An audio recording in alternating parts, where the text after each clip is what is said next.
ये करता है तो इसका कर्म मेरे पास नहीं आ सकता।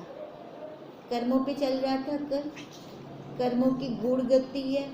अब इसलिए कह रहे हैं कि यह हो और यह ना हो, इस भावना से रहित होकर चेष्टा करें। अभिलाषा पूर्वक संसार में ना वासना रखें। जहाँ वासना होती है ना, इच्छा होती है, वहाँ पे बंधन आ जाता है।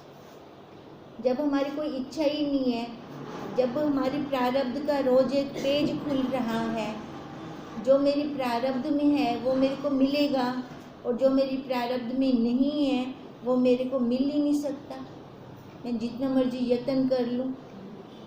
कहते हैं जब ये वाली दृढ़ता आ जाती है तो फिर क्या स्वतः वैराग्य है, हमें करना नहीं पड़ेगा वैराग्य, क्योंकि दृढ़ता अपनी प्रारब्ध पर हो गई। हे राम, पहले जो ज्ञानवान हुए हैं उनको भूत की चिंतना ना थी।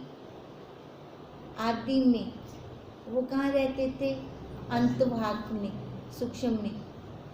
फिर उनको संज्ञा क्या दी थी जो सूक्ष्म में रहते हैं? ईश्वर संज्ञा दी थी। अब वही कहते हैं जो पहले ज्ञानवान हुए हैं उनको भूत की चिंतना नहीं थी। तो इसका मतलब वो कहाँ रहते थे? स्वरूप में, वर्तमान में रहते थे। वर्तमान में जो आ रहा है देख रहे थे, मिक्स नहीं हो रहे थे बीच में, और आगे होने की आशा भी ना थी। वर्तमान में रहते थे, ना भूत में जाते थे ना भविष्य में जाते थे। शास्त्र के अनुसार वर्तमान में वे राग द्वेष से रहित चेष्टा करते थे, तभी तो मुक्त थे। अगर राग द्वेष होता उनमें फिर मुक्त तो हो ही नहीं सकते थे। इससे हम भी संकल्प का त्याग करके स्वरूप में स्थित होंगे। तो हम क्या करें? अब देखो उनका अनुभव हमें बता रहे हैं वो।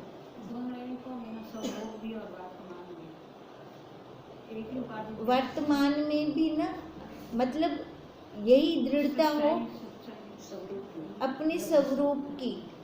वर्तमान में ये ना हो कि शरीर भी हो, हाँ, वर्तमान में अपनी प्रारब्ध पर दृढ़ता। जो देख रही हैं, आज जो मेरा पेज खुला है मैंने इसको बस देखने का काम करना है, या ऐसे वाली दृढ़ता हो, या ये कर्मों के बिना रह नहीं सकता, जो भी कर्म हो रहा है ये कर रहा है, ये कर रहा है। पहले ऐसे ना रील चलानी पड़ेगी, चलता वर्तमान है ना, पर हम क्या करते हैं? हम वर्तमान में ना रहकर भूत और भविष्य में रहते हैं, वर्तमान में कभी नहीं रहते हैं। जबकि रहना वर्तमान में चाहिए।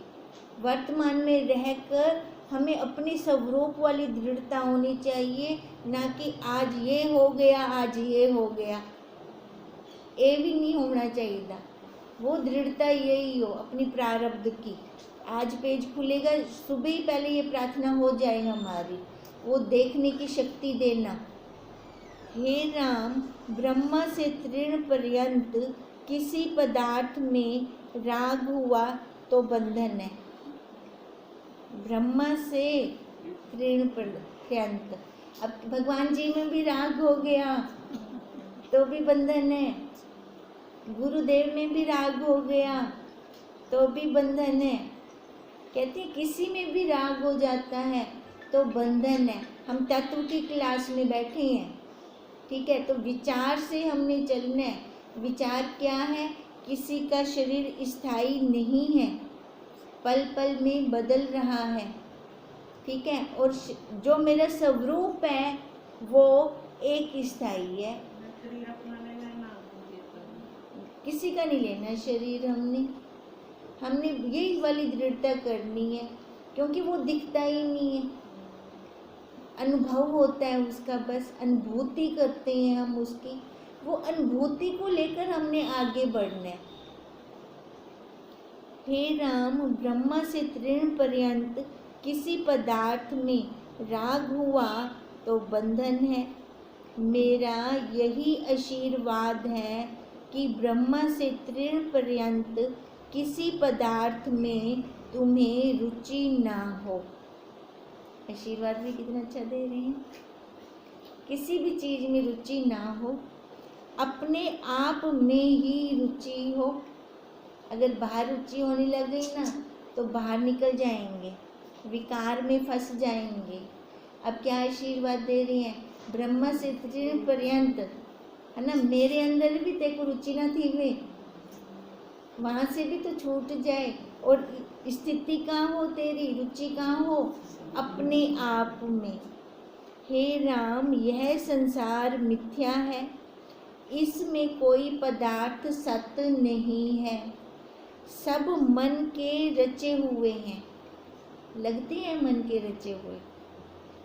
कैसे हमने तो इतना माया जाल को सच्चा बना दिया है, अपनी खोपड़ी में इतना भर लिया है हमने ये माया जाल, हमें झूठा ही नहीं लगता, हमें सत्य सत्य सत्य ही लग रहा है। इससे हम मन को स्थिर करें। सुधारो तो मन को सुधारो। हम सुधारते औरों को हैं। उंगली बाहर की तरफ जाती है, अपनी तरफ मुड़ती नहीं है उंगली। जैसे धोबी साबुन से वस्त्र का मैल दूर करता है, वैसे ही मन से मन को स्थिर करें। अब मन को धोने का क्या है साबुन? महावाक्य। महावाक्य से अपने मन को धोएं। फिर वही जब मन साफ होगा, मतलब अंतःकरण साफ होगा, तब विचार चलेगा।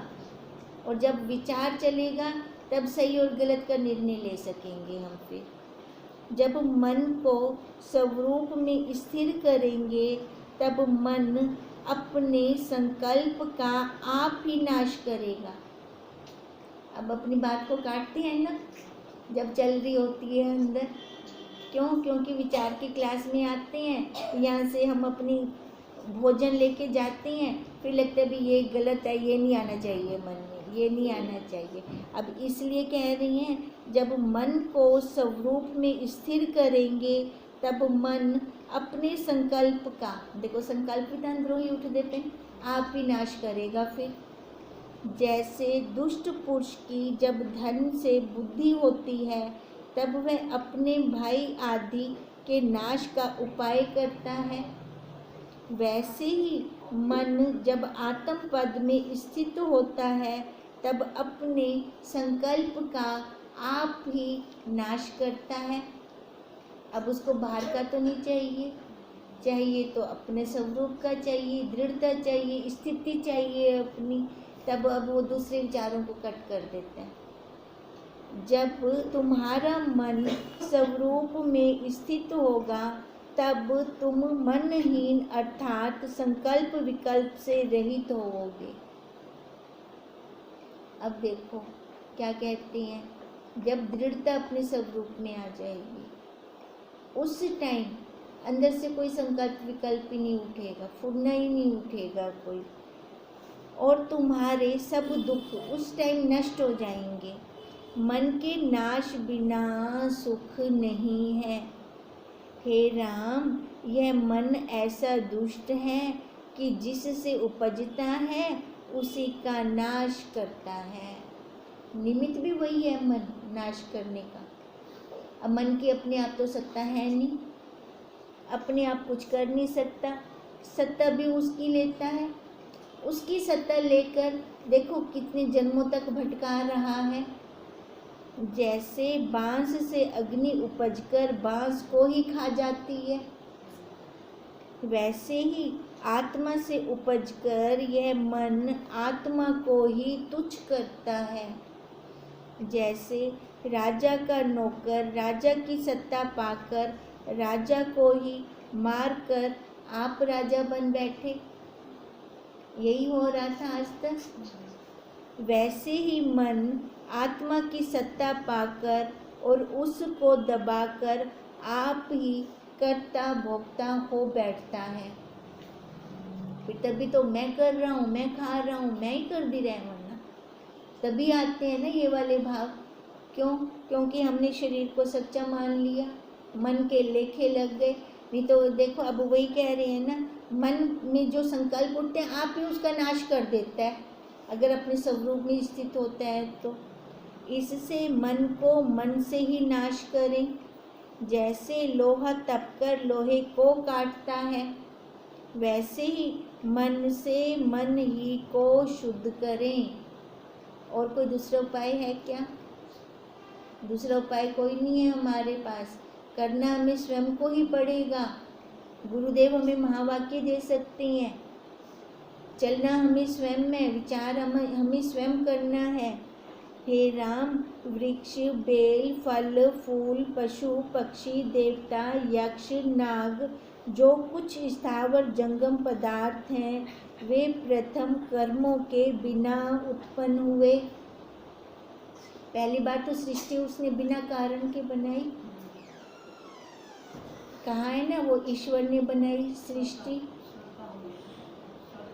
वो उनको चाहिए था, एक से बहु से हम उन्होंने किया। अब उसके बाद अब कहते हैं जो बिना कारण के थे, जो अपने अंतवाहक में रहे, वो तो दोबारा नहीं उगे, उनका जन्म दोबारा नहीं हुआ। जो अंतवाहक से बाहर निकल गए, इस स्थूल में आ गए, वो आदि भौतिक उनमें हो गया, फिर मतलब जम गए, पानी से बर्फ बन गए। अब वही कह रहे हैं, प्रथम तो कर्मों के बिना उत्पन्न हुए, पीछे जब वे स्वरूप से गिरते हैं और घन पद को प्राप्त होते हैं, तब कर्मों से शरीर होते हैं। तो ये पेड़ वगैरह बना तो सब कुछ होगा ना उस टाइम। वो लेकिन उनका तो कर्म ना हुआ, कर्म तो इनका हुआ ना, शरीर वालों का। बाद पहले तो अकारण था, हाँ, अकारण से फिर कारण में आ गया। अब अकारण कब कब कब था, वो तो उन दिनों लय हो जाना था, हाँ। फिर खत्म तो कहनी थी ना पेड़ पौधे, नहीं, तो मैंने वो ये सारे ये कर्म नाल बने खड़े नौन। आप नहीं तो बाद में बने ना, उस टाइम तो नया हो गया ना वो।